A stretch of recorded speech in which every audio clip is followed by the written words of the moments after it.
I'd like to call to order this Board of Education regular meeting, Tuesday, October 15th, 2024, 7 p.m. Could I have a roll call? Mrs. Theodore? Here. Mrs. McPhillips? Here. Mrs. Urbach Barfield? Mrs. Deck? Here. Mrs. Lala? Here. Mr. Berardi? Here. Mr. Tribuzio? Here. We have a quorum. Let's stand for the Pledge of Allegiance. Led by Wade. I pledge allegiance to the flag of the United States of America and to the republic for which it stands, one nation, under God, indivisible, with liberty and justice for all.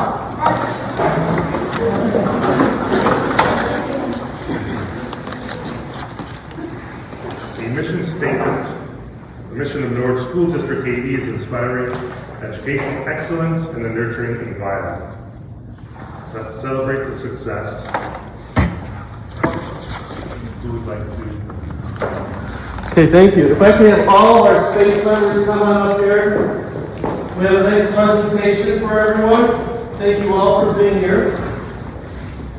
Before we introduce everyone while they're getting organized, I'm going to talk a little bit about what SPACE is. So it's a new program this year at Giles School, and it is the Student Principal Advisory Committee on Engagement, SPACE.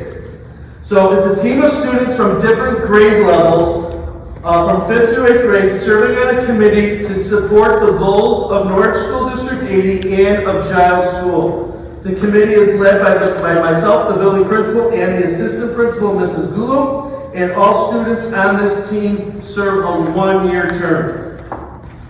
So selection process was not very easy for our students this year. What they had to do was they had to complete a form. They had to go and get teachers to recommend them for the position.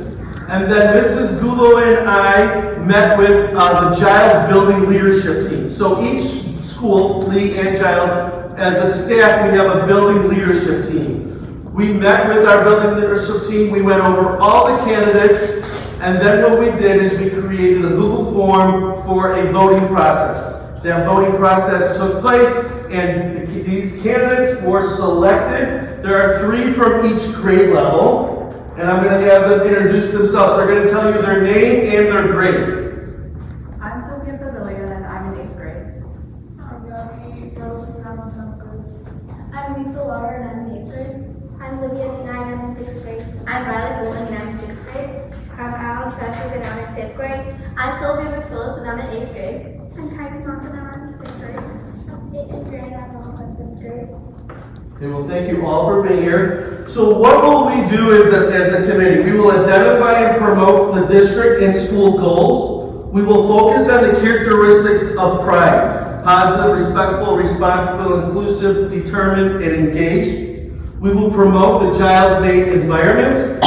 We will be a voice for other students. We will develop engaging activities to promote a collaborative environment for our student body. We will discuss issues, concerns facing students, and we will be leaders of the school and community by promoting the district's mission of inspiring educational excellence in a nurturing environment.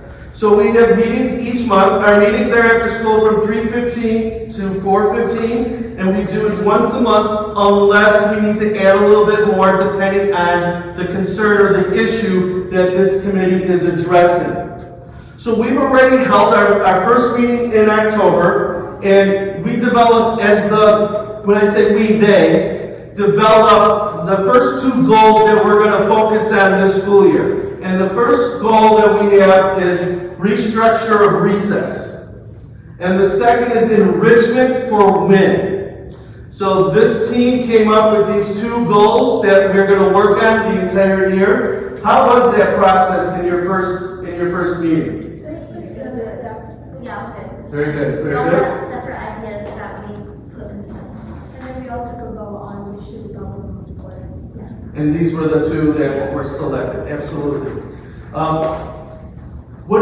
Besides that, what is your plan to communicate to your grade level? We could ask our teachers, like, sending out reminders or, like, sending out, like, emails, making announcements, that kind of stuff. Absolutely, very good. Okay, so again, this group is going to be the voice. They're going to take issues and address. We have our first two goals, but obviously throughout the year as we progress, we're going to, take whatever issue may be coming or concern that the student body may have and discuss that throughout the entire year. So it'll be fun. We have a lot of fun activities, a lot of team building activities planned for these students throughout the year. So we're really looking forward to as we kick this off this first year. So I'd like to thank you all for coming. I'd like to thank you all for participating in this and being a voice for the other students of Giles School. And we have a picture up there. And I believe it's all, yes, and it's also in our weekly tracks. Does anyone have any questions for our new leaders? Can we get a picture with the board? Why don't we have our students come up here to the black line, and we'll have the board members go behind you.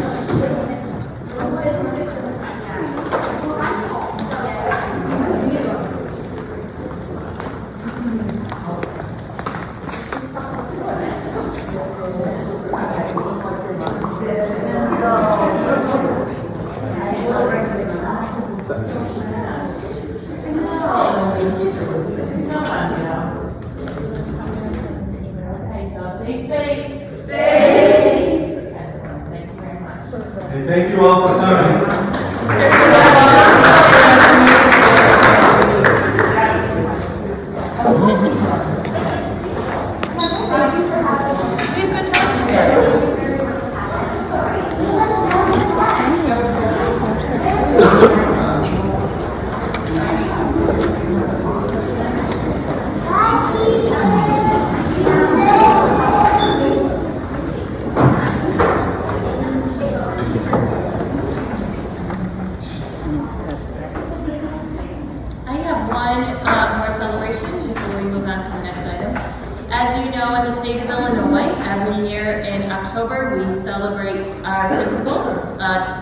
Principal Week is October 20th through 26th this year, with a special recognition on the Wednesday of October 22nd that week. So I put together a video for Mr. Biecki and Dr. Raviola with some words that were written by their BLT members. So their BLT teams are the building leadership teams that they work with. This is timed about 10 seconds a slide, so it's going to be pretty fast for you to read everything, but I will share this and we'll put it up on our website later.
We're excited to celebrate you next week during Principal Week.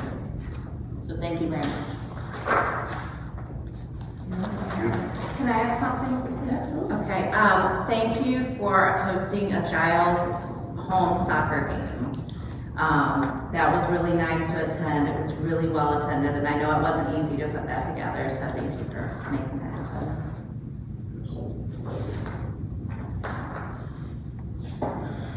Thank you. Thank you all. To the principal. Action item, consider a motion to approve the agenda as presented. Can I have a motion? Renzo, Molly, Renzo. Any discussion? Have a roll call, please. Mrs. Deck? Yes. Mr. Berardi? Yes. Mrs. Theodore? Yes. Mrs. McPhillips? Yes. Mrs. Lala? Yes. Mr. Trabuzio? Yes, motion passes. Recognition of visitors. Thank you for being here. Any correspondence? Nope. Okay. Public participation.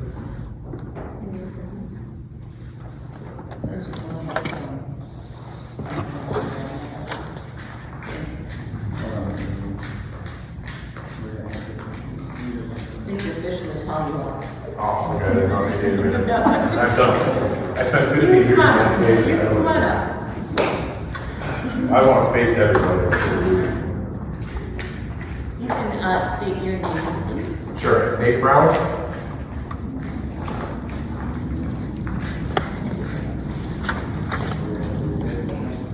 Yep. We're gonna just read one little statement. Sure. Welcome to the Norwich School District 80 Board of Education meeting. At each regular special meeting, which is open to the public, the Illinois School Code and Board of Education policy requires members of the public and board's employees be afforded time to comment or ask questions. The board's agenda designates this portion of the meeting to recognize those visitors and provide an opportunity for comments or to ask questions. The board asks that speakers identify themselves and limit comments or questions to no more than 5 minutes. The 5 minutes may be shortened if the president must conserve time to give the maximum number of individuals an opportunity to speak.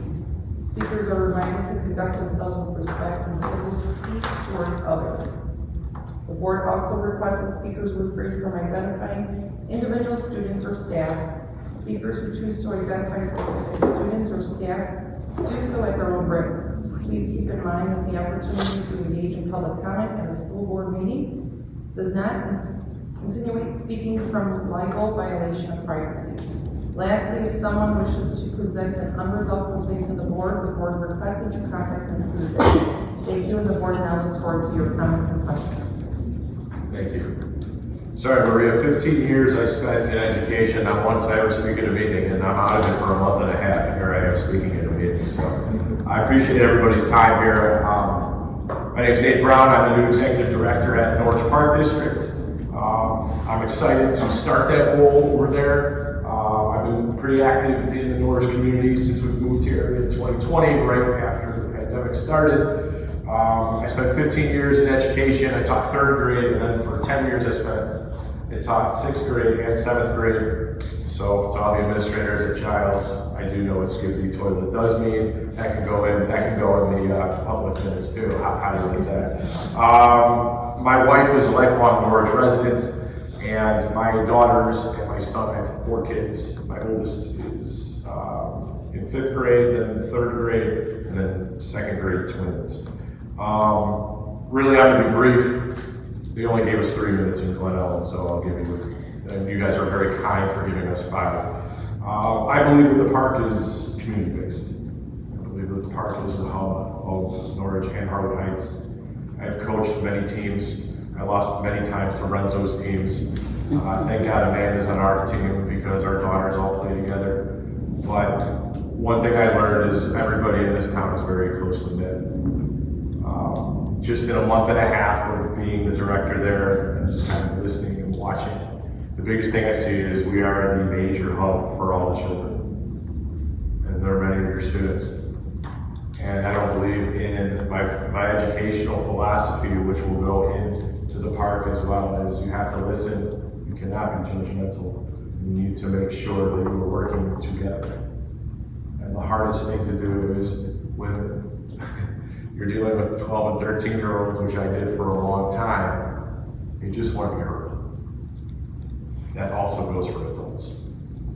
So what I hope to bring as the director, and God willing, I'll be there until my grandkids are running around, is I I would love to work with everyone here as much as possible. I believe Frank lives 4 doors down from my in-laws, so like I said, there are connections everywhere in this town. We are open. We are there for you. And I have ideas as well that I would love to integrate with the schools to make it a very welcoming place. But I am also willing, because I'm very comfortable in this sphere, to coming into the schools and talking to students, to offering them little freebies and little things from the park. They'll kind of build that relationship. And hopefully we'll show them that it's a welcoming place and it's a place for them, because a lot of those kids that spend time at the park don't want to be at home. So my hope is to work with everyone. I've already got a meeting with Renta and Maria and Michelle here soon. And thank you for your time. Am I under 5 minutes? Am I under 3 minutes? That's the question. If you can play me off, that's fine. So You can start the clock, so don't worry about it. thank you so much. Thank you. I'll see you there. Thank you for that. Welcome. And we do, I'm sure all of us can agree, we definitely feel encouraged, and collaboration is something we all can agree on and look forward to. Thank you.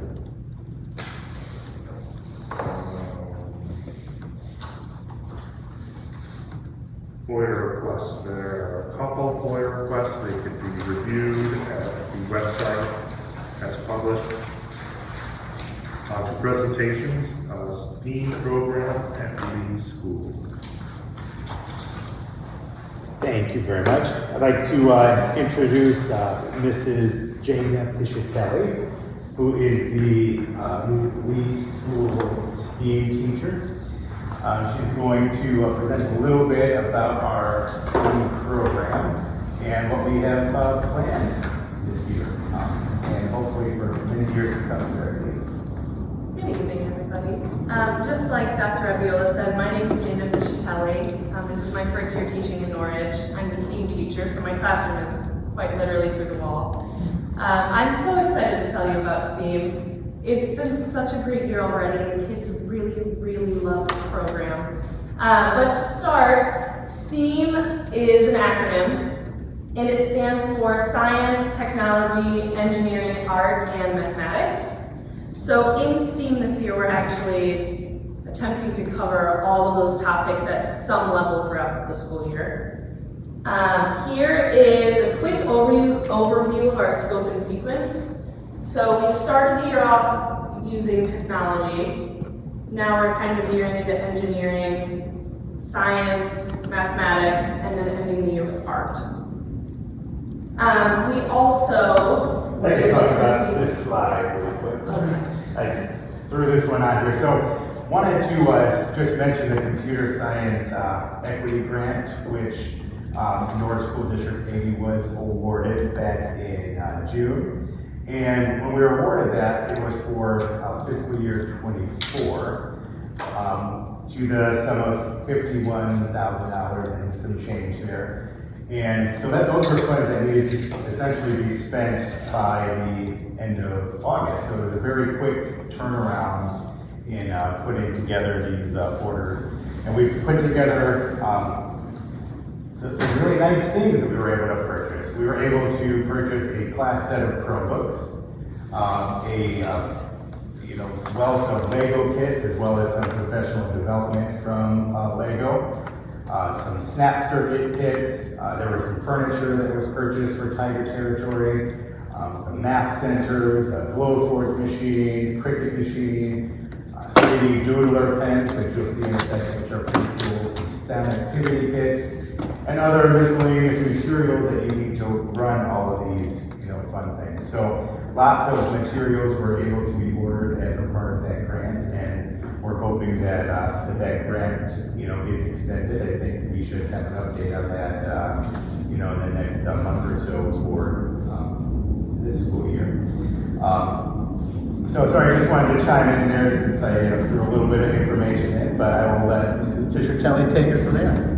Yep, so because of this grant, just like Dr. Abiola said, we were able to purchase some really wonderful things for STEAM. First off, we started this school year just working on Chromebook skills for students. During the summer, it's really easy for them to forget how to use Chromebooks because they don't take them home over the summer. So we started with just typing skills, working on that with older students in 3rd and 4th grade, and with the younger students, specifically kindergarten and first, is more so how to use a Chromebook in a respectful way. After the Chromebook review, we moved on to something that we're also doing right now. This is a digital citizenship program through Common Sense Media. So this program teaches students how to be safe online, how to be respectful to others online, and how to work together in pairs online as well. With this program, they actually have questions that students answer. Every time they come into my classroom, they have a board just like this, and take a sticky note, write their answer on it, and put it up on the board, and we talk about those things. Again, common questions that students might have about social media. The next thing, and this is something that I was really excited about for the STEAM program, are something called snap circuits. I'm not sure if you are familiar. I know that my mom was a teacher for 28 years, and so we have things like this in our house all the time. But what these are simple electrical circuits, just like this one that I have, and these are given to students, and I offer them up a problem, and they give me a solution. For example, the first one that I gave students this year was, how do I make this circuit work if it is missing a piece? So we talked a little bit about what a bad circuit or a broken circuit looked like in STEAM, and then students were asked to put another piece on their circuit and complete it and see what it does when it's finished. So after you're able to complete your circuit correctly, it usually does something cool like spin or light up. And this is just a very simple one, but students, especially in 3rd and 4th grade, are able to create some really, really interesting devices with these snap circuits.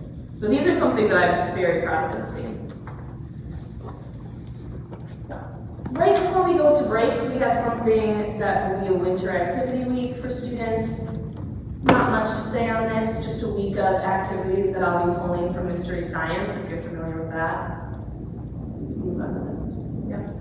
When students come back from winter break, they'll be working on foundational math skills. So this will be in a small group type of setup where students will move from small group to small group. It will be rotations.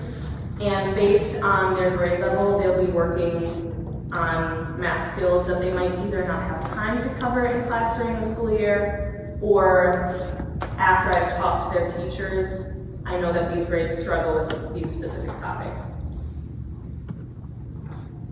This is also something that I was very excited about in the STEAM program. So Lego Education is the program that we're using for the Legos. And these Legos aren't just like normal Legos. I tell the students that they're special. So they have like a motor, and you can program a light to light up in specific ways in different colors. And these are mainly kind of hidden coding lessons are in these, because you're coding to give these Legos specific directions on how to turn or how to light up. It's really, really wonderful stuff. And then finally, we're ending the year with our 3D art pens. I should have brought one in so that I could show you, but this is what the box looks like. And these pens, you can write on a page flat, just like normal, or you can draw straight up into the air, and it solidifies immediately. So students will be using these, depending on the grade level, they'll either be working on creating 3D shapes, or they'll be working on scenario solvers. So for example, like this bridge might be a little more simplistic than this one, but help me build a bridge from one island to the next. And students will be in charge of building those pieces to connect them. So again, to end, STEAM, again, is an acronym: science, technology, engineering, art, and math. The goal this year is to pilot a lot of these programs and see what really works well with our students and what they respond to. Thank you for your time, and I'm so excited about this program. Before I end my presentation, does anyone have any questions? Thank you. Thank you, Mary. Thank you. I would just want to add that one of my favorite things is, popping into, your classroom during a STEAM lesson, just seeing the excitement on the kids' faces, seeing them, experiment and work with some of those things hands-on. I think that's where, learning happens. It becomes meaningful and it's exciting, and, that's what we want to see, in our classrooms here at Lee School. I'm really proud of that. So, thank you very much, and thank you to the board for supporting us as we ventured into the area of a STEAM class. Yeah, thank you again. I can say that word has gotten around that lots of kids are excited about this. Yes, I've heard as well, which is great to hear, especially from teachers too. When they come up to me and say, like, my students are so excited to see you Wednesday. What a great feeling. It is. It is. Well done. Thank you.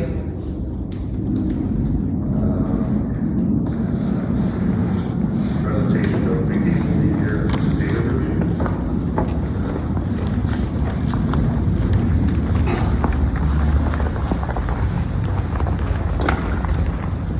So this year, we're going to present just a little different than what we've done years past. So over the summer, we presented both of the Lee and Giles school improvement plans.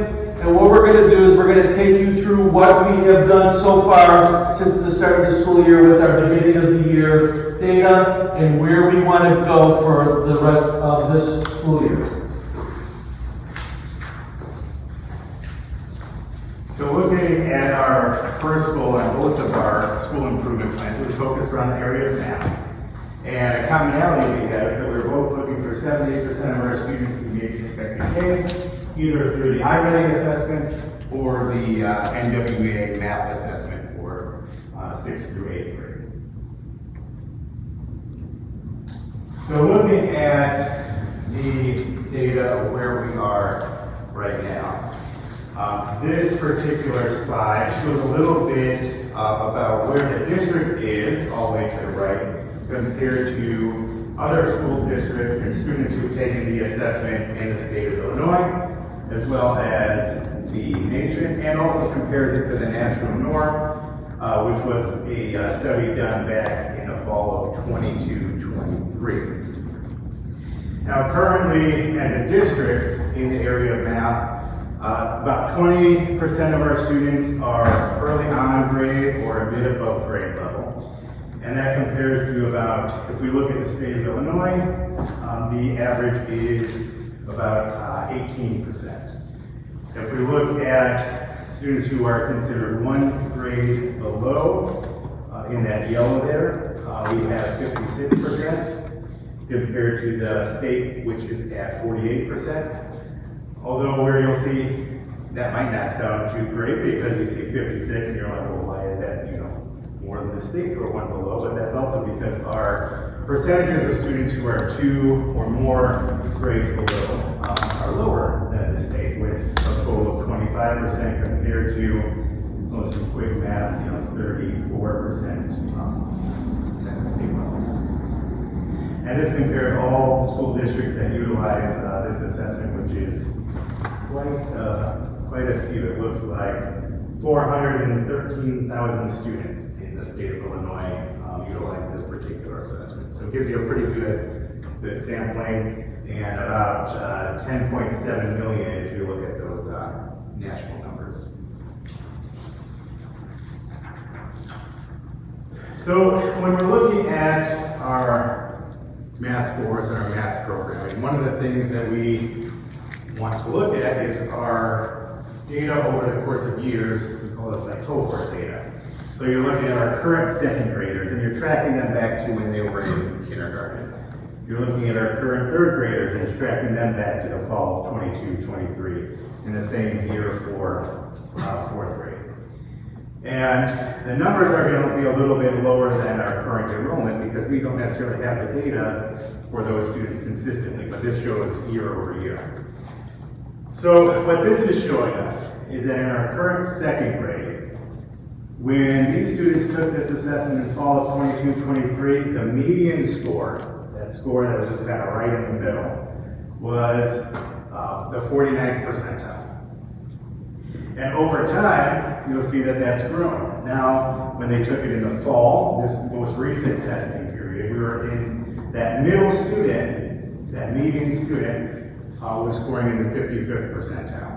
So over the course of those 1, 2, 3 years, we've seen that grow by 6% for those current second graders. Now, the numbers are going to be different for each grade and each testing period, but it's a similar idea. So if we look at the fall of 22-23 for third grade, current third grade, they're now up at the 55th percentile for that median student in the fall of 24-25. And if we look at our current fourth graders, they were in the 53rd percentile in fall 22-23. And if we look at where they're at now, that's the 63rd percentile for that median student, which is a pretty nice 10-point growth there.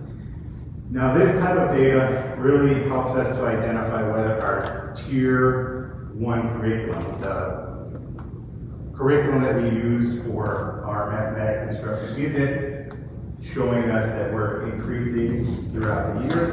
This is one of those data points that we want to look at to see, are we seeing that growth through these particular cohorts of students? Now, I will point out that you won't see data from Giles on here as of right now because they haven't historically taken this particular assessment. We have here at Lee, but I know that they have been taking it now, so we will start to have more of that historical data for iReady as time goes on. So our focus at Giles was the NWEA MAP assessment, but we are phasing that out and we're moving towards iReady so that the data that we have from Lee School will go all the way up from here at Lee, all the way through 8th grade over at Giles. So a common question is, okay, so we're using this iReady assessment. Why are we looking at iReady? Because if you look at our Illinois State Report Card, the focus is on the IAR test results.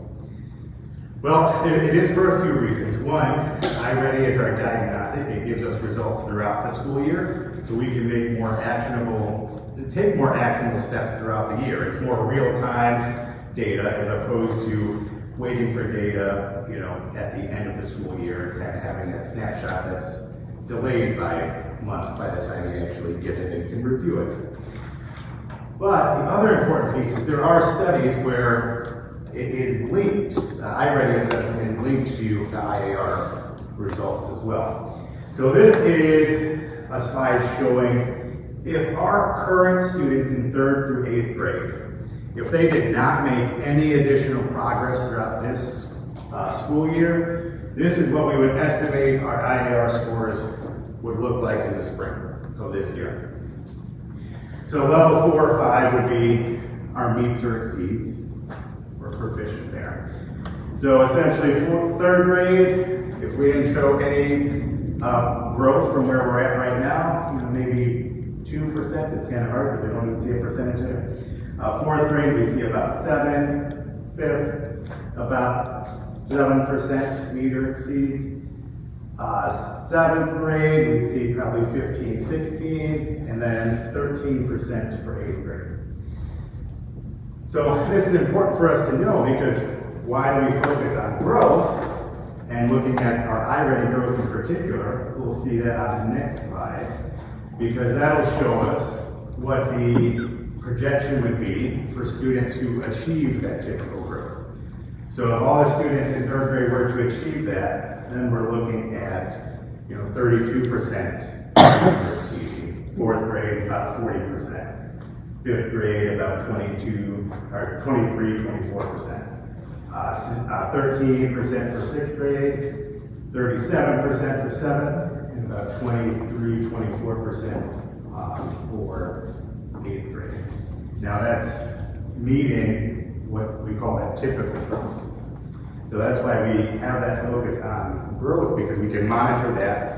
When we take this assessment in the middle of the year, we already know who's on track to meet that typical growth and who's not, and we can provide some additional supports. We can make some small groups in a classroom. We can provide additional resources, whether it be our after-school programming or any of those additional supports and whatnot that we can provide. We'll know who to target for those particular pieces. So, thinking a little bit in a different lens here, we have our Tier 1. So all the students who are responding to our Tier 1 curriculum. We have 81.3% of our students are responding to our core curriculum. That means they're testing in the 25th percentile or above. We do have some students who need a little bit more support. We call that our Tier 2. About 16, and this is still the area of math, 16.2% of our students need some additional support in math, and they're receiving that via Tier 2 support. So a lot of times, what does that look like? In a classroom, there might be a time during wind time where a teacher's pulling a small group and we're focusing on maybe reteaching a particular lesson, or if there's a specific area that we know that student needs support, they're getting that during that wind time. That's why that wind time, the what I need time, is really essential, because that's the time to target some of these students for strategic support, and or if they're not showing progress with that strategic support, that Tier 2, then we're providing more intensive support. That's our Tier 3, where then they're working with our interventionists. And that's about 2.5% of our students here at Lee that need that intensive support. One of the things, when we recently just held a parent university for MTSS, and we were able to go over our data and explain everything to our families.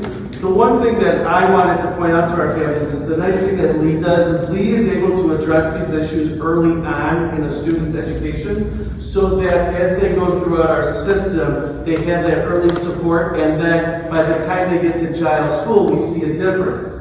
So if we go to the next slide, we'll see for our Tier 1 core curriculum, 89.91% of our students are receiving that Tier 1 core curriculum in math. And this year, for our 5th graders, they're using iReady, whereas our 6th, 7th, and 8th grades are using digits as our math curriculum. Our Tier 2 strategic support is at 7.46%. This is where our WIN comes into play, where we support those students with the needs for math. They're assigned to a math teacher to support them by grade level. If we see a grade level that has a little more students than the other grade levels, then what we do is we bring in another teacher that has the math certification to also support the students as well. And we have Tier 3, which is our intensive support, which is 2.63%. So what these students are getting is 56 minutes of math, they're getting 30 minutes of WIN, math support, and then they're getting pulled out of Spanish, and they're getting an additional 28 minutes of time to support these students in the area of math. And so that is our plan with our MTSS process, is to really hone in and provide that much needed support to get them back on track. Parents will say to me, so they're coming out of Spanish, will they ever go back to Spanish? Well, that's our goal, is to get them back into Spanish so that we can get them from tier 2, or if it's Tier 3, get them back to that next level and put them back into Spanish. Our Spanish program is designed so we can take a student, give them this early support intervention, and then put them back in, and there really is no learning loss. The nice thing about Spanish here, it's 4 years, and then when they go on to Ridgewood High School also offers Spanish along with Italian as well. So we have our math action steps. So what we're going to talk about a little later in the presentation is professional learning communities, PLCs. We're going to improve upon our MTSS system. Also, our 5th grade curriculum alignment. So this is the first year for our math curriculum to now be part of the iReady program, the same as our 3rd and 4th graders use at Lee School. We also have after-school tutoring group opportunities for our students. So on Tuesdays and Thursdays, for 60 minutes from 3:15 to 4:15, we provide additional support in the area of math, as well as others such as reading and social emotional behavior and so on. We also are supporting our multilingual students during math instruction with a focus on content-specific vocabulary. We do have our new multilingual program, which we're really excited with our new multilingual teachers. So we do have this emphasis to support our students with math.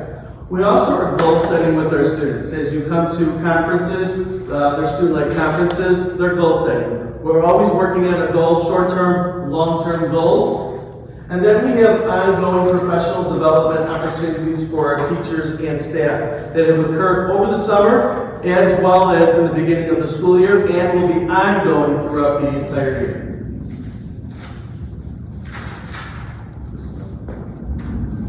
So we have our ELA improvement goals. So you will see both for Lee and Giles, our goal 2 for ELA reading is 70% of our students will make expected gains on iReady reading data from spring 23-24 to spring 24-25. At Giles, same thing, except our 5th graders are using the iReady reading data, and our 6th, 7th, and 8th graders are using the NWEA map for same time frame, spring 23-24 to spring 24-25.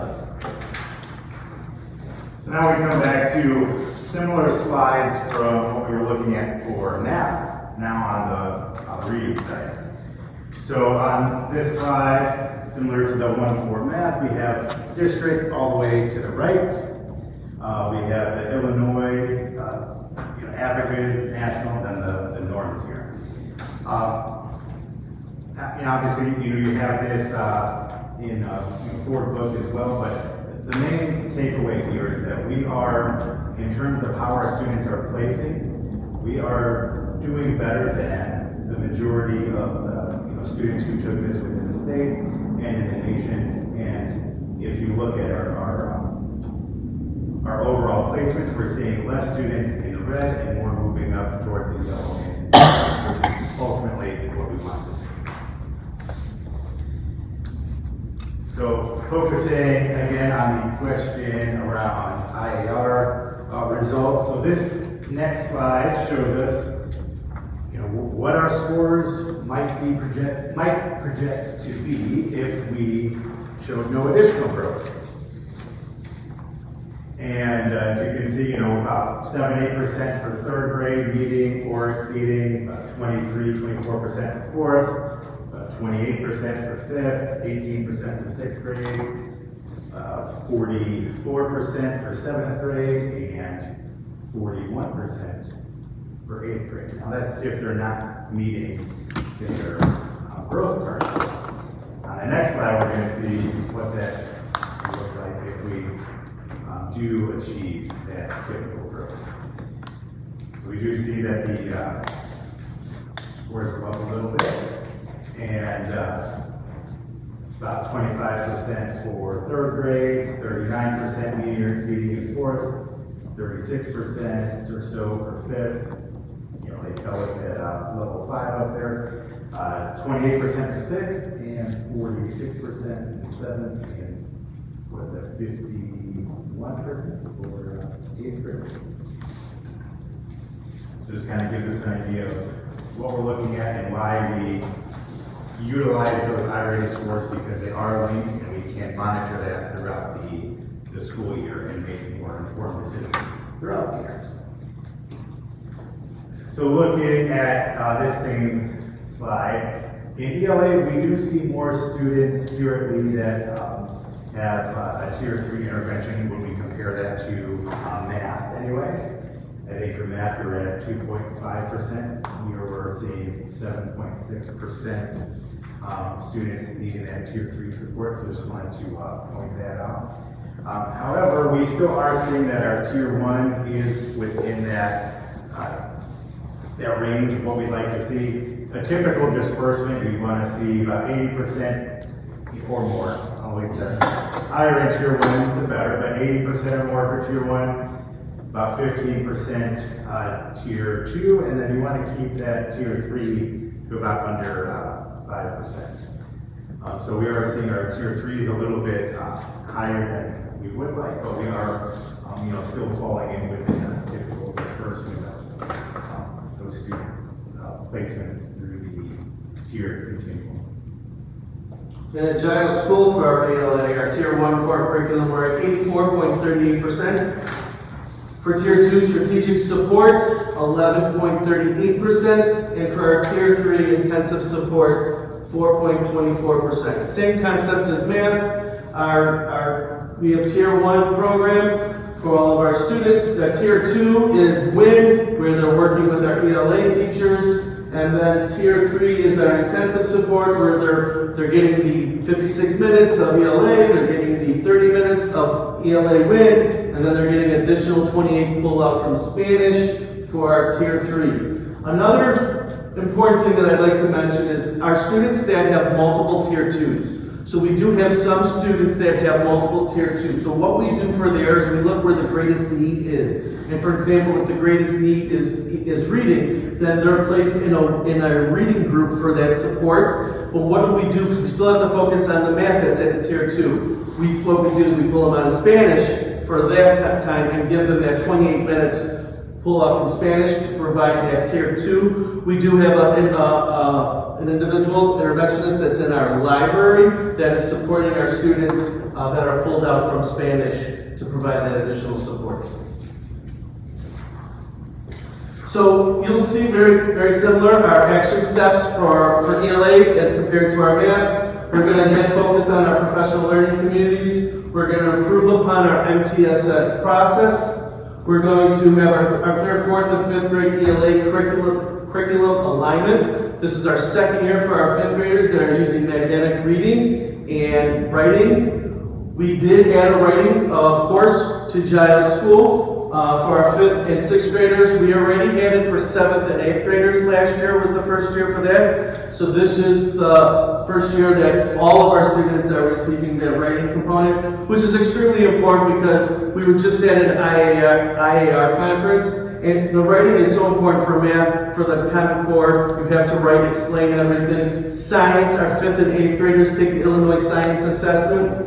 It's a lot of writing. That's part of it. So this course is going to be very beneficial to our students to help them throughout that process on assessments on district and state assessments.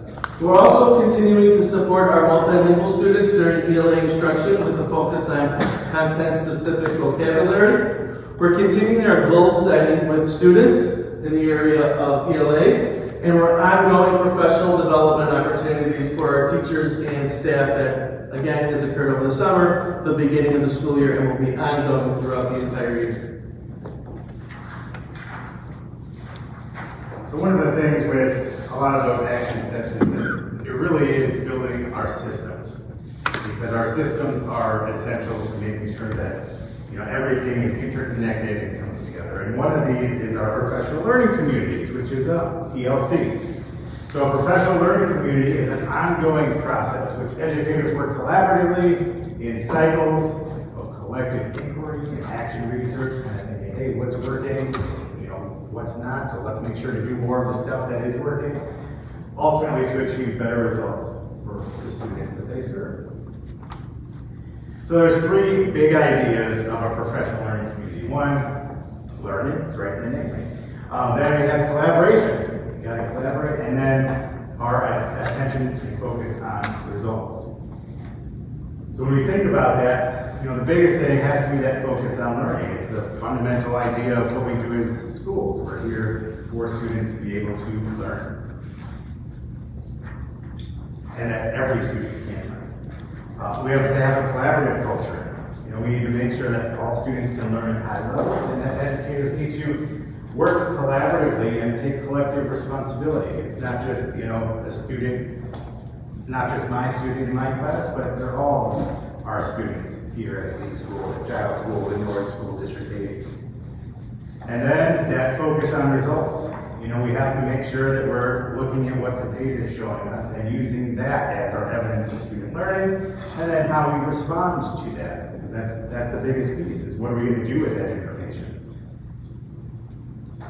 So what we do through our collaboration time by grade level and subject level is focus on these 4 critical questions. And they are, number 1, what is that we want students to know and be able to do? 2, how will we know they are learning? 3, how will we respond when they don't learn? And 4 is how will we respond when they already know it? These 4 critical questions are on the topic of discussion every time we have morning collaboration over at Giles, and then collaboration throughout the entire day here at Lee as well. But these are our driving factors. We're reviewing common formative assessments. Those really drive everything. We look at that data. Do we need to reteach a lesson? Is it a tier 1 issue? Or is it something that we need to, is it a tier 2 where we need to provide that strategic support and help students? But through collaboration, through discussion, through reflecting, we're able to support our students based on these 4 critical questions through that PLC process.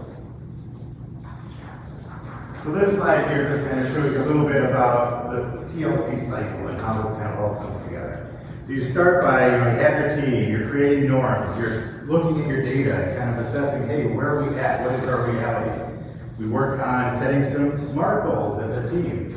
We have to identify and deconstruct our priority standards, those standards that we need to make sure we prioritize, because truthfully, if we tried to hit every single standard that the state has out there, you know, kids will be in school probably till they're about 30. And there's some research that actually show that if you truly dedicated that time, so you have to prioritize what are the standards that get kind of the most bang for their buck that you're going to make sure are really hit hard in that particular grade level. And you got to commit to that as a team and make sure that everyone's on the same page. And that way we come together, we are planning for our teaching, we're looking at what assessments we're giving, and then we're bringing those assessment results and we're analyzing that and saying, hey, how did, you know, Johnny do in your class with this one? And, you know, 8 kids got this question wrong in my class. Well, maybe there's something that we need to talk about with how we taught how to solve that particular problem and do things a little bit differently. And that's kind of where we come up with planning for intervention and enrichment.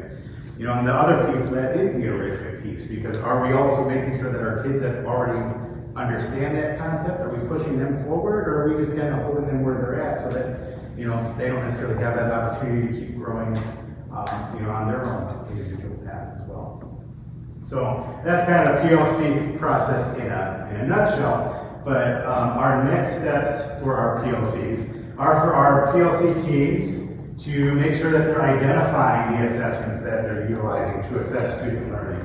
And that's both formatively, like, hey, just a quick quiz or a quick exit ticket during a particular lesson in class, and some of those summative assessments, which are more of your, you know, big end of the unit type assessments. We'll also have our teams working on determining, well, what does it look like for a student to truly be proficient and to have that full understanding and to master that particular standard. So those are like rubrics that we use to gauge student progress towards mastering the standard. You know, so really having that clearly identified. And then once that work is complete, you know, we will then have that foundation to keep going through that cycle of making sure that we're constantly asking those questions and reviewing the data, having that focus on results to then say, well, what is it that we can do differently to support those students who maybe they don't have the understanding, or maybe they already do, and we need to see how we can continue to build them up to grow. Well, there was just a reminder of the cycle, but okay. Skip that one. All right, so our last goal was focused on social, emotional, behavioral. And so at Lee, in the past couple of years, we've used the PBIS tiered fidelity inventory. So in the spring, when we last conducted that, we were about 48% of implementation. So we wanted to increase that by 10% for by the end of this school year. And for Giles School, our office discipline referrals in school year 24-25 will decrease by 10% in comparison to school year 23-24. So here's a quick snapshot of our students through the social emotional behavioral lens. 91.4% are in that tier 1. 8% receive some strategic support, which might be a check in, check out, or a social emotional behavioral group. And then about 0.5% need a little bit more support than that. So that might look like an individualized behavior plan or something along those sorts. And very similar to Lee, our core curriculum, our students that are at tier 1 is 91.80%, 87% of our student population. Our tier 2 strategic support is 7.52%. Again, that's the check-in, check-out. Here at Giles School and at Lee School, we're all check-in, check-out coaches. It's not tied to a specific person, but anyone can build a relationship and support students.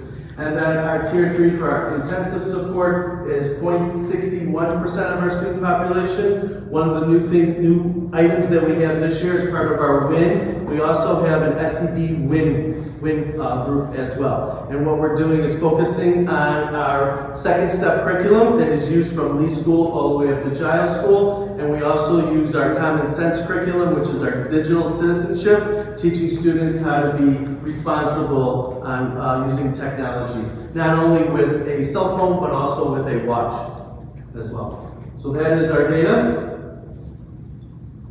Any questions?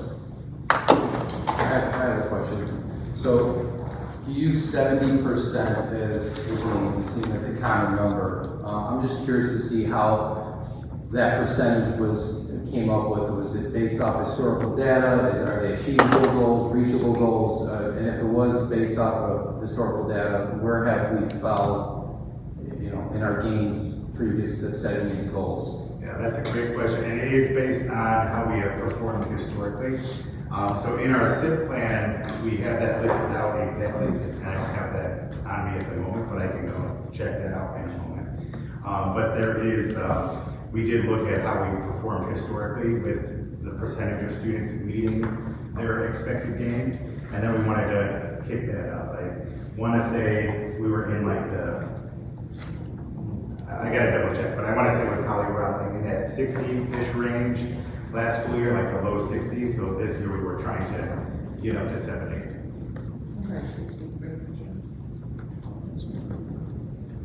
And then the famous question is, if we fall short of our gains, what does that mean? What happens? And I think I would like, at the end of the year, look at that and just kind of come up with a plan of why, what you guys feel we fell short of that, what we can do to improve that, to meet those goals moving forward.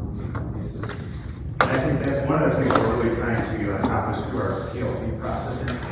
We are still in the phase of building this as a system, and until we have our assessments defined and we have those proficiency scales defined, it's hard to take that to that next level. So that's why we're really trying to get that foundation built this school year, so that way we can dive into where the real work is, which is getting into answering those specific questions, finding the root, making sure that we're adjusting instructional practices. And I want to say that it's we're going to get there like right away, and it's all going to come together. But the reality is, it also does take time to establish that, so that way we can all have that common knowledge, that common foundation. We have all that pre-work done, and that way we're ready to hit that and make it meaningful and see the gains that we've heard of. So it's the system. So what Dr. Raviola and I did is based on right now the IAR data is embargoed. But what we were able to do is look for students that are at that 725 to the 749, which is the approaching category, which means they're close to meeting. And what we've done in iReady has been able to set up a reporting group where the grade level teachers can then monitor these students and make sure that we're giving them the necessary support through our system, through that PLC process, so that when it comes time in the spring to complete that state assessment, we can get them to that finish line and be successful. So it's continually monitoring that system, making those tweaks and making adjustments. The last comment I have, and it might not pertain to this, it doesn't to this presentation, but I have a question. Is our goal as a district is to prepare, especially as Giles is preparing for high school. The question I have, and it goes back, and you can refresh my memory on this, but it's our grading scale. I know Ridgewood is A, B, C, D, F kind of grading scale. Have we ever considered, at least at the 7th, would that change a lot if we started considering doing that? Is that, do you think that affects them as they go into the high school level? Ridgewood is standards based. They are no longer A, B, C, and D. When did that happen? Because I'm told that there's still grading scales. No, there's still getting A, B, C. I was told that there are A, B, C, D grading Was scales. your competency based? Okay, then I will make sure I look into that. So, Yeah. understand that. I think, Right? so we are The other day- standards based. Yeah. But they may have the standard and then what the equivalent is, which many school districts do have that in their grading part. She mentioned that, it went down, I think it was like 3-4 years ago or something, that switched. But I will just reach out. Yeah, no, I'm just curious, so how does that work? Because they still have report cards that says A, B, C, D, F, and like, even if they're following that same scale, does it convert to, maybe 7th and 8th graders? Can we do that? Or No, what they do at Giles in order to decide what classes they're going into at Ridgewood is they use those MAP scores or Will Be I-Ready scores when they're up on IRED. And it depends on the percentile that they're in, depends on where they place in classes at Ridgewood. They actually don't look at our grades, they look at where they place in MAP scores. I don't recall the cutoff numbers, do you? No, I don't recall them off the top of my head, but yeah, they use that, as long as it's nationally normed, they're able to use that data to then make placement to our 8th grade students into high school. So the big assessment is the winter assessment, because the way Ridgewood operates their building with their staff is they use that winter assessment data to then build their schedule, hire staff based on the needs of the students. If there's going to be a lot of students that is projected to be at the advanced, they may have to open another section. If there's students that are going to be at the basic level, then they'll have open more sections based on the needs of the students at Giles, also of Union Ridge, and then also of Benoit as well. Do they share that information as they look at these tests and how they place them? Sure, I can get that for you. Yeah, I'm curious to see how many are placed in advance. We have that. Yeah, we have that. The team, the assistant principal, myself, and our school social worker, we meet with the Ridgewood High School administration and SED team and go over all the data and answer any questions that they may have, so that we try to get it right for every student. Now, some students struggle at taking tests, so it is also on teacher recommendation. Thank you. Teacher recommendation as well, based on that need. The teacher recommendation, we also play in a role like we hold a seat, and then we look at their spring data to see if that is if we're going in the right direction or if not. Thank you. But I will just add, I agree with you. I think looking at our grading system is something that we're also looking at. And seeing if we do want to, some school districts have a system that will give that standard base, but also will give you a grade equivalent. That's something we've been talking about. I'm just curious how it works if the grading system is similar and they just, because if I was a freshman going in and I was meet standards or however it was graded here, and then I get there and it's a C, and I'm like, well, I thought, how does that work? Yeah, how at least gives them an idea where, I think ours is a wide range of possible grades, right? Because I'm assuming they still do GPAs in high school based off of grade scale. I'm sure that they do. Yeah, so I would like to look at that and see if we can, at least at the 7th, 8th grade level, start matching up with. That's just me, I don't know. In your conversations, Mr. Bianchi, has Ridgewood had a concern about our grading system? No, again, because they use the nationally normed data. they really don't, as Mrs. Guzik said, look at our grades. It's all based on the assessments, and then, again, if a student, the teacher recommendations as well is considered for placement at Ridgewood High School. I mean, I don't think they would be concerned. I think it's more of kids going into Ridgewood and they get their first report card and it's like, wait, I always met standards in math and it's a C. How is that? I think it's more the concern. I don't know if anything happens. I'm just thinking for myself that, I think our gap is just very wide in that regard. But yeah, I would like to look at, that's just me. Yeah, we'll look at that data out to you, but to the whole board, Kevin. I was glad to hear the meeting and look to hear more in the future. IRE fitting with IRE and how it feeds into each other. I've always been a state scoring guy well before I was a board member, so it's kind of important to me. But I think it's on the right track, and it sounds like you're developing even a culture of progress and collaboration, which is going to hopefully give you that progress you want.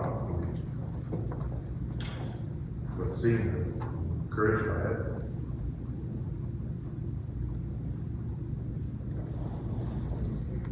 Thank you. Thank you.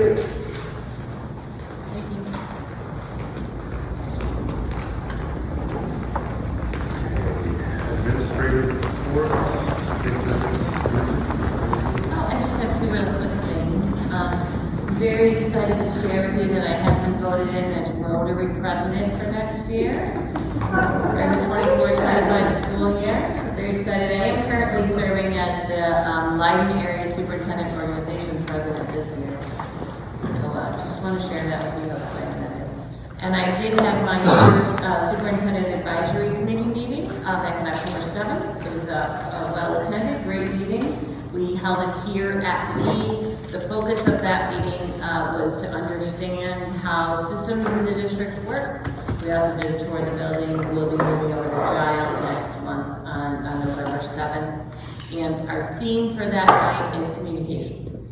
So I've sent them an exit ticket to comment on the tracks, comment on the website, to look at how we blast things out, how that's working, and to get some feedback from them to prepare for that evening. And then the newsletter as well. It's in there, yes. And it's wonderful. They seem great people. Kind of a nice range across the district, not all from one school, but they're a range across, and then also representative from Cincinnati, a representative from us. So just want to share those two quick things. Special education, Mr. Masters. Yeah, sure. So I did actually want to just celebrate the fact that Ms. Marley Braddock has returned back to being an SPH and she was off for a time. So I did want to sincerely appreciate all of the hard work that Ms. Amanda Velasquez had provided for us while Ms. Brenner was away, but we're very excited to have her back with our Lee and Giles families. A couple things that we are working on. Our special education committee is currently working through, we're working towards creating some online tutorial videos for how to kind of do best practices for all of our IEPs. That is through our warehouse system called Embrace. That is something that we've been kind of long-term planning for, and we're going to continue working through that for this school year. We have continued our high school partnerships with Ridgewood, and so we've already, believe it or not, started transition planning. I'll talk a little bit more about that as we get into the winter months and just see how are we getting our 8th grade students with IEPs ready for their time at at Ridgewood, and just how we're planning for their future beyond high school as well.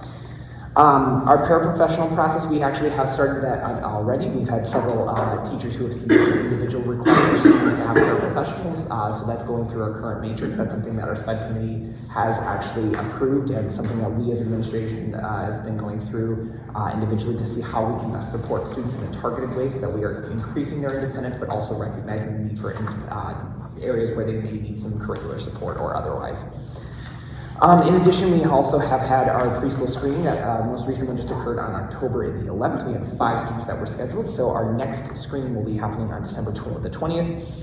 And then the last thing is our BPAC meeting was actually just held earlier this evening. This is our first one of the year. This is our opportunity for our multilingual students, families of our multilingual students to come and evaluate our programming and kind of discuss some of our future steps. Just an interesting and fun note for us is that we do have about 23 languages that are represented in our district. So that's about 25.6% of our students across the district. So really nice to have that kind of up and running for us and see where we can go from here. So that's our report. Thank you. Building reports, Child School, Mr. Bianchi. Thank you. I'd like to focus on two areas. On a blast email went out on October 11th for our Aaron's Law presentation. They will be for 7th and 8th graders on Friday, October 18th, which is this Friday. And then for our 5th and 6th graders will be on Friday, October 25th. It is taught by our school social worker, Miss Salo. Parents, if you would like to opt out, please send an email to Mrs. Gulo at agulo@norwich80.net. Please do so by October 15th to... Tomorrow. Today's the 15th. Today's the 15th, yeah. Make sure you send it to tomorrow, the 16th. Thank you. And then we have parent-teacher conferences on November 12th and 14th. New this year, it's 1 week instead of over 2 weeks, so it's a Tuesday and a Thursday. Parent links were sent out on Friday, October 11th at 5 o'clock to sign up with your child's advisory teacher. If you have any questions for that, please reach out to me. But that concludes my report. Thank you. Thank you. Lee School, Dr. Raviola. Thank you. Something exciting to report. We have our first field trips that will be happening this week. We have a Johansson Farm trip to Bolingbrook on October 17th for kindergarten. So that is going to be a nice fun trip. We have been implementing an updated process of determining chaperone interest prior to actually coordinating that trip. So that way we can maximize the number of chaperones who can attend the field trip. That process, the first one was a little bit of trial and error because we had a date planned and then we had to shift the date just because we needed to add a bus and they didn't have the availability. But we got that worked out, and there was a saying that when you know better, you do better. So now we're going to make sure that we have our date as a tentative date, and then we'll get that interest and be able to maximize the number of parents that can come along, because we want to provide that opportunity. I know as a parent myself, I want to be able to attend those things that I can only go to once in a while, so it's always exciting. We also have annual safety town for first grade. That's not counting as their trip. That's kind of like a bonus for them, but that is starting this week as well. We have some other ideas that have been out there that are listed on my report as well. So I won't go through all that. Another interesting note is that the Norwich Park After School Enrichment Program began the week of September 23rd. I believe when I tallied up the number of students, in fact, there were about 111 students who were enrolled in the 8 classes that were offered for that first session. So I know that those programs have come up previously, so just wanted to throw that out there as well. Otherwise, there's lots more in my report, but I think we've heard enough through the other presentations, so I'll cap it at that for now. Thank you. Thanks. Discipline reports, Giles School. For Giles School, since our last board meeting, we had 2 students in violation of board policy 7:190, number 7, 9, and 21. And we also had 2 students in violation of board policy 7:190, number 9 and 21. And that concludes the report. Thank you. Mrs. Aaron. No report. You. Board committees.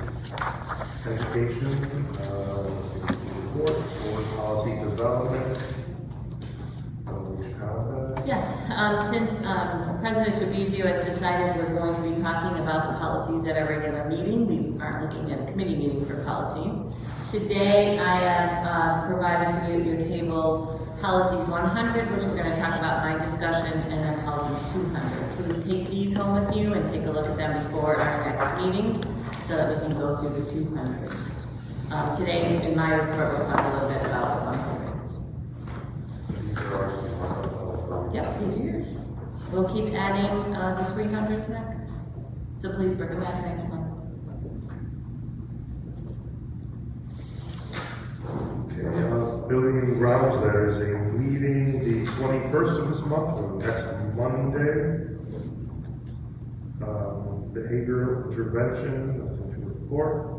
Negotiations and human resources, anything about that? No, we'll talk about that in closed session negotiations. Okay. Finance, nothing new. Last month was a committee meeting inserted into our regular meeting where the budget was finalized. Communications, nothing to report. I don't think last month we saw the new newsletter go out. Looked great to me. Glad to see that. I hope it's taking effect that we wanted to, and it'll take some time. We're off to a good start. Norwich Park District, anything to touch on? The meeting on October 21st as well with names, so we're excited about that. All right, that's it, right? Yes, 7 o'clock. Okay. Discussion items, Mrs. Guzzo. Thank you. Just putting one last pitch out there for the joint conference, which is the Illinois Association of School Boards, the Illinois Association of School Administrators, and the Illinois Association of School Business Officials, commonly called the III, since all three of those associations begin with I.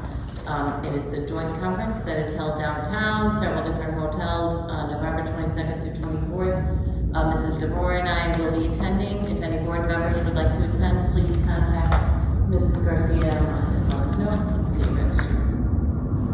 School board elections in the last tracks. I wrote about our 3 open spots that we have for school board elections. The election date is April 1st of 2025, and that date is coming up very quickly. November 12th through the 16th is when candidates can file petitions with the county clerk's office. That used to be in December, but that Pritzker had changed that date and moved everything up. So please be aware of that. If you are having petitions filed, those need to be filed during November 12th through the 18th. November 25th is the last day to file any objections. January 23rd is the last day to withdraw. And then January 30th would be the last day to declare yourself as a write-in candidate. There's additional information available on the on our website under the tracks, and then also on the Cook County website for elections. So there's Cook County. Moving on to policy. Policy 116, which is through press. Today is part of consent. I am recommending that we follow all and we pass all policies on first read that are in there. These are mostly the Title IX changes and updates. As I mentioned to you last month, Illinois has already kind of passed all of these policies, so there's not too much new in there. Those policies are not in your binder. They were attached in board book this month. Policy 100s, those are in your binders. I am recommending no change to 110. In 120, and you can go ahead and look at those while I'm speaking, that's fine. I am recommending we change pre-K to the word preschool. It was actually brought up by a board member change, and I agree with that. I think that's more accurate with what we offer. And then in 130s, this is the very reason why we are spending the time to go through these policies. Our mission statement is incorrect in our current policies. So we do need to update our mission statement, and I have provided for you, the top part of this fine as it's stated. In the middle section there, we'll change our mission statement to inspiring educational excellence in a nurturing environment. We will add our vision statement, and then our collective commitments, which our collective commitments are instructional, social, emotional, and then assessment commitments. This is something that we haven't got because we haven't gone policy by policy. I'm sure we're going to find many things that we can update as we read policy after policy. And just a reminder, since we're not going through a committee to do it, we're going through it at our regular meetings. Then, of course, the next little tab in your binder are the policy of 200s. These are the school district school board policies. I am projecting that we'll do a first read pass in November and then December for a second read. If we're not ready for that, that's certainly fine. We can always look at that. This is our own pace on where we're looking for policies. Obviously, as we get into some of the much meatier policies, we're going to have very large amounts to read from month to month. So in those months, I might suggest that we only do part of the policies, and we then continue the next part of the next month. But I think the 200s we can get through for November. Any questions about policy? Finance, in November, we have to already start looking at the tax levy. So just a reminder, a tax levy is when we decide the amount of tax dollars that the school district will request to fund education for the upcoming school year. This is tied to the amount of CPI, which currently right now is at 3.4%.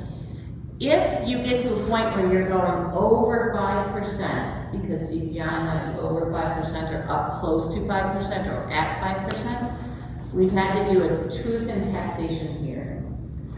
Basically what that says is we want to collect anything above that 5%. We levy for 5%, but then we allow for any new construction, any new things that have come up in Orange to be able to gather those funds as well. This year, with looking at a 3.4% of CPI, we don't feel it's necessary to do a truth in taxation here, because we're not going to be up close to that 5%. The 3.4% to 5% will be enough of a cushion to collect anything else.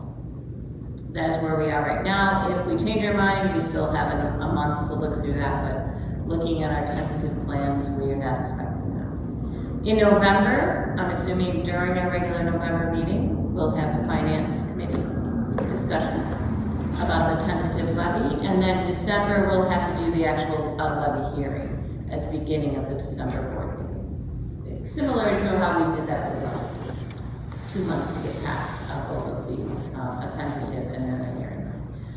And then just a quick update on our annual financial report. This is also called the AFR. The AFR is our financial profile. This is created by our auditors as we completed the year, and they are now going through all of our financial. They're here for 3 days, I believe, this year, going through all of our finances. This report is typically due to West 40 by October 15th. We do not have it yet, so I have filed for an extension of that for our AFR, which we have been granted, and the extension runs till December 15th. So as soon as we receive that, that is something the board will need to review and accept as we move forward. Any finance questions? Just wanted to bring your attention back up. We've talked about the Cook County Paid Leave Act last year, but this is a big hot topic in education right now, and I wanted to bring your attention to it.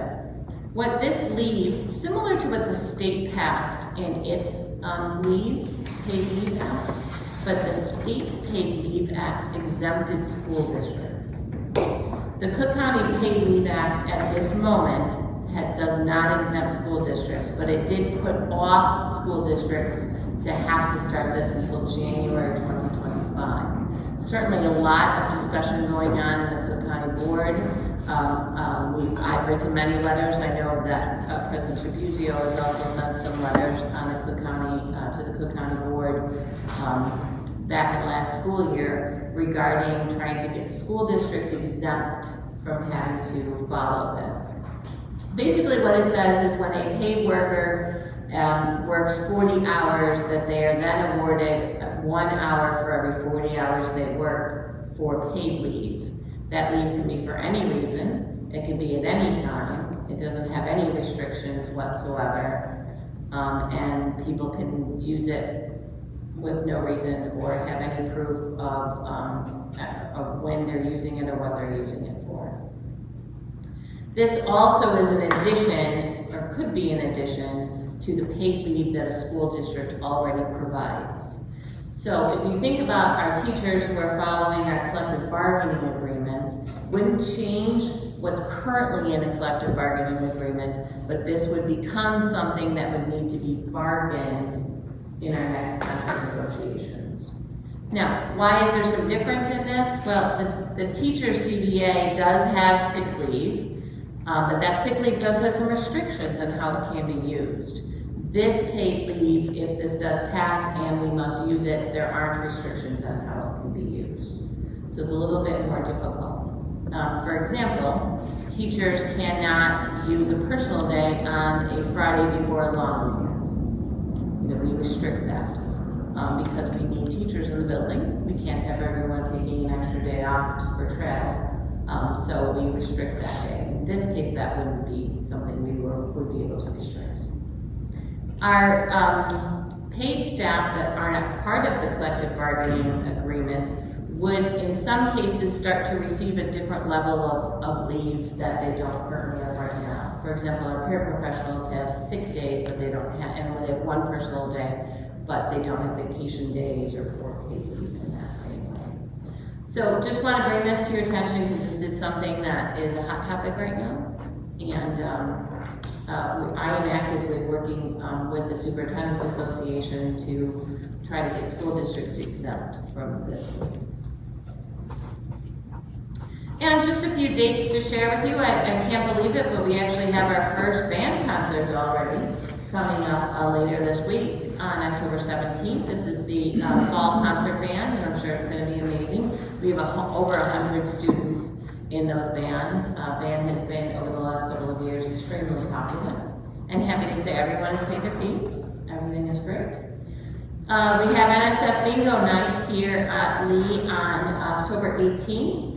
And the school, the principals are offering incentives for the advisory or the homeroom that has the highest percentage of parents representing their classroom, that class or homeroom or advisory will receive a popcorn party. So we're getting that word out. Very, very fun event last month, and we're continuing that on October 18th. We have a newcomers night that'll be held at Giles School, but it's for the whole district on October 24th. And I believe there were 12 different languages that information was sent out in. PTA Halloween party, always one of our favorites, October 25th, and then our PTA meeting, our next one is November 6th, here at Lee School. And that's all my discussion. So the bingo caller at the NSF bingo, it's a masterful, Great show. Oh, great show. And Dr. Ravioli got a few in there too. Yes, just a couple. It's definitely entertaining. It was actually a really fun night. So come out this Friday. We'll be ready for you. There's food, there's raffles, a lot of fun. Thank you. Okay, consent agenda. I need a motion to approve 15A through 15G. Motion. Maria? Need a second? Any discussion? Can I have a roll call? Mrs. Lella? Yes. Mrs. Theodore? Yes. Mrs. Phillips? Yes. Mrs. Deck? Yes. Mr. Berardi? Yes. Mr. Trabuzio? Yes. Motion passes. Any board comments? When I was driving to this meeting, or behind me, something that was a funky ride. The street obviously needs to be updated. Do we have any idea what the game plan is? Because we obviously know what happened with the other project, and it seems like the street is going to be needed. Yes, they need to do an asphalt the street on Pelham at Giles, and then at Fort Sumter at Lee. The game plan was they were going to do that yesterday, so we would have it all finished before our kids would come back. That obviously didn't happen, so we don't have a new date from the village. But they're communicating with you when it's set, and they obviously know they're trying their best to do it. Yes. I'm a little worried about this one because that is a pour that we can't drive on right after, and getting in and out of that parking lot here at Lee, and the pickup at Giles, which is right where the kids all get out, which we can maneuver around, will probably be difficult. So we're hoping that they're going to come back to us with a Saturday, but we do understand that that is a burden on the village as well. Yeah. But we have been working with them, even though everything hasn't been exactly what they feel it's going to be. So we just need everyone to be very patient right now and very, very kind to each other.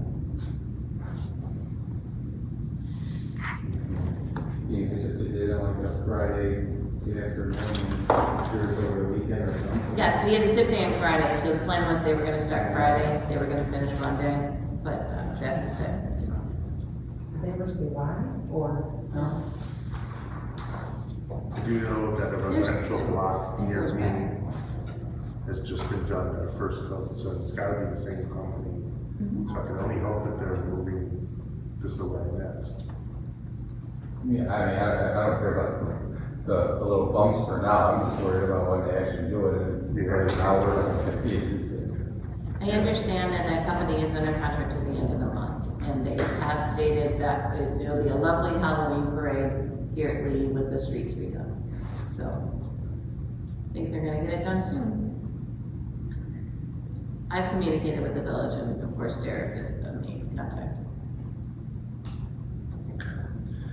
I need a motion to adjourn to closed session to discuss the appointment, employment, compensation, discipline, performance, or dismissal of specific employees, the replacement of individual students in special education programs, and other matters related to individual students, collective negotiating matters between the public body and its employees or their representatives, or deliberations concerning salary schedules for one or more classes of employees, and review of closed session minutes. Can I have a motion? Second. Benny and Amanda? Mrs. Theodore? Yes. Mrs. McNeil? Yes. Mrs. Beck? Yes. Mrs. Lala? Yes. Mr. Berardi? Yes. Mr. D'Ambrosio? Yes. The motion passes. We will meet in the conference room in 10 minutes. We are now back in open session at 10:33. On to personnel action items 18A through 18C. Can I get a motion? Motion. Second. Amanda, Maria, roll call, please. Mrs. Big Phillips? Yes. Mrs. Lala? Yes. Mrs. Theodore? Yes. Mrs. Deck? Yes. Mr. Berardi? Yes. Mr. Trabuzio? Yes. Mrs. Urbach Garfield? The motion passes. Board meeting reflection. Let's see.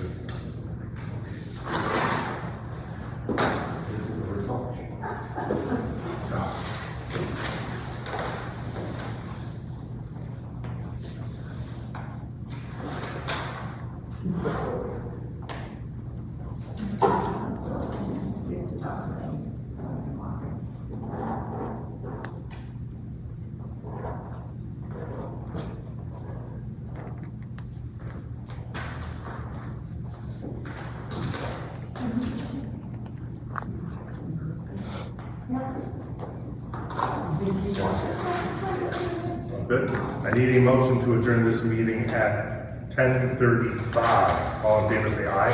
Aye. All opposed say nay. The meeting is now adjourned.